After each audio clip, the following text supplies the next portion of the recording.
Garbage truck ng Barangay Anulid, Mangaldan, Pangasinan, 2 linggo nang hindi nagagamit matapos na masira. Sundan sa report. 2 linggo nang sira ang garbage truck ng Barangay Anulid, Mangaldan, Pangasinan. Ipinapaayos ito ngayon ng mga opisyal ng barangay matapos magkaproblema ang starter ng sasakyan. Sa kabila ng pagkasira ng garbage truck, hindi naman daw epektado ang koleksyon ng basura sa barangay. Tuwing Biyernes, tuloy-tuloy pa rin ang paghahakot ng basura sa mga kabahayan. Nanghihiram na lang muna sa ngayon ng garbage truck ang Barangay Anulid sa ibang barangay. For the meantime na may diferensya yung truck ng barangay, humiram si Kapitana sa Bulag, Mangaldan.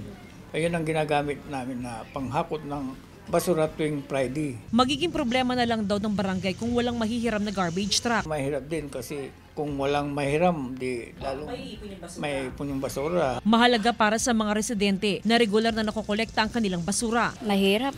Siyempre lalo pag tag-ulan, kakalat yung ng basura dito. Kaya dapat na regular pong na kolekta. Oo, ma'am. Ayon sa mga opisyal ng barangay, posible ngayong linggo o sa susunod na linggo ay magamit na rin ang garbage truck ng barangay. Samantala, patuloy rin ang panawagan ng otoridad sa mga residente na maging disiplinado sa waste segregation at disposal ng basura sa barangay. Kasama si Daryl Peralta, Jasmine Gabriel Galban, One North Central Luzon.